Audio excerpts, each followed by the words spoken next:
নমস্কার, বই বাকুম চ্যানেলে আপনাদের স্বাগত। আজকে যে বইটি নিয়ে কথা বলবো, এই বইটি 13 নাম্বার ফ্লোর অভিষেক চট্টোপাধ্যায় লেখা যে বইটি ছিল সেই বইটিরই সেকেন্ড পার্ট। আজকের বইটি অভিযান থেকে প্রকাশিত, অভিষেক চট্টোপাধ্যায়ের লেখা মৃত জ্যোৎস্না রাত্রি।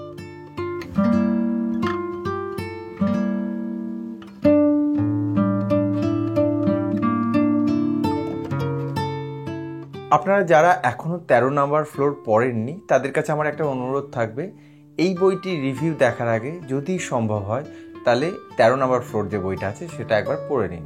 এমনটা নয় যে মৃত জ্যোৎস্না রাত্রি পড়ার জন্য আপনাকে 13 নাম্বার ফ্লোর অবশ্যই পড়তে হবে। দুটি গল্পের মধ্যে কোনো কানেকশন নেই। কানেকশন যদি থেকে থাকে সেটি চরিত্রগুলোর, এবং চরিত্রগুলোকে যদি আপনাকে জানতে হয় বা চরিত্রগুলোর গল্পে কি ভূমিকা আছে সেটা যদি আপনাকে জানতে হয় তাহলে আমি বলবো 13 নাম্বার ফ্লোরটা একবার পারলে পড়ে নিন। 13 নাম্বার ফ্লোর ফার্স্ট পার্টটি রিভিউ আমাদের চ্যানেলে আছে, আপনি যদি চান গিয়ে একবার সার্চ করে দেখে নিতে পারেন। যারা 13 নম্বর ফ্লোর এখনো পর্যন্ত পড়েননি তাদের বোঝার সুবিধার্থে আমি আরেকবার মিহিরের পরিচয়টা দিয়ে দিই। মিহির সরখেল একটি সাধারণ মধ্যবিত্ত ছাপোষা ঘরের ছেলে। মিহিরের ফ্যামিলি বলতে মিহিরের স্ত্রী মৃন্ময়ী, মিহিরের 2 বছরের ছেলে, মিহিরের বোন মুনাই এবং মুনাইয়ের হাজবেন্ড সায়ন। সায়ন বিধাননগর থানার ওসি। মিহির প্রথমে সল্টলেকের একটি বেসরকারি চ্যানেলে ক্রিয়েটিভ সেকশনে জয়েন করে।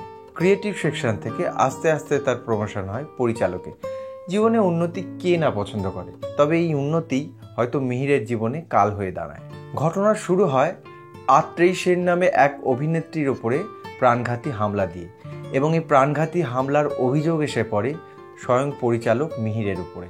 মিহিরের বিরুদ্ধে সমস্ত প্রমাণ এবং প্রত্যক্ষদর্শী সকলেই জানিয়েছে যে মিহির আত্রিকা সেনকে ছাদ থেকে ফেলে দেওয়ার চেষ্টা করে। তদন্তে নামে মিহিরের ভগ্নিপত সায়ন।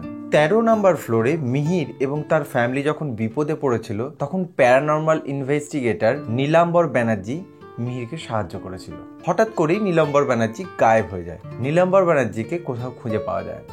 তদন্ত যত এগোতে থাকে সামনে আসতে থাকে বিভিন্ন ধরনের ভয়ানক ঘটনা। শহরের বুকে একের পর এক নৃশংস খুন হতে শুরু করে এবং বারবার পুলিশের সামনে ঘুরে ফিরে আসে দুটি ভয়ানক নির্লিপ্ত সাদা চোখের কথা। এরই মাঝে মিহির পুলিশ স্টেশন থেকে ভীষণ রহস্যজনকভাবে উধাও হয়ে যায়। সন্দেহ আরো তীব্রভাবে গিয়ে পড়ে মিহিরের উপরে। অপরদিকে মৃন্ময়ী হন্যে হয়ে নীলম্বর বাবুকে খুঁজে চলেছে। এরই মাঝে মৃন্ময়ী এবং মিহিরের সন্তানের উপরে একের পর এক আসতে থাকে বিভিন্ন প্রাণঘাতী হামলা। মৃন্ময়ী মাঝে মাঝেই একজনকে প্রায় দেখতে পায়, কিন্তু এই মানুষটিকে শুধু মৃন্ময়ী দেখতে পায়, আর কেউ দেখতে পায় না।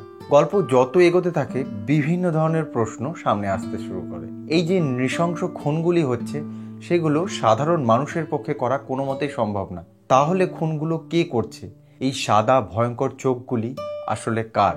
নীলাম্বর ব্যানার্জি কেন এই গল্পে নিখোঁজ? তার জীবনের সাথে এই রহস্যের কি কোনো যোগাযোগ রয়েছে? মৃন্ময়ী কেন হন্যে হয়ে নীলাম্বর ব্যানার্জিকে খুঁজে চলেছে? তাহলে কি মৃন্ময়ী কোনো কিছু জানে?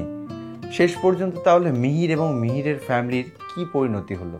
মিহিরের শুটিংয়ের কোনো ক্রু মেম্বারও কি এই ঘটনার সাথে জড়িত? আত্রেয়ী সেনের অতীতের সঙ্গে কি এই ঘটনার কোনো যোগাযোগ রয়েছে? সামনে আসবে এমন কি রহস্য? এই সব কিছু জানতে গেলে আপনাকে অবশ্যই পড়তে হবে এই বইটি। অভিযানের বইয়ের কোয়ালিটি অসাধারণ। প্যারানর্মাল অ্যাক্টিভিটির উপরে একটি টান উত্তেজনাপূর্ণ উপন্যাস। আমার পড়ে বেশ ভালো লেগেছে। আমি আপনাদের প্রত্যেকের কাছে অনুরোধ করব, পারলে এই বইটি পড়ুন। পড়ে আপনাদের কেমন লাগলো অবশ্যই আমাকে জানাবেন। আজকের ভিডিওটি এই পর্যন্তই। আবার আপনাদের সাথে দেখা হবে অন্য কোনো একদিন অন্য কোনো একটি ভিডিও নিয়ে আমাদের এই চ্যানেলে। ভালো থাকবেন।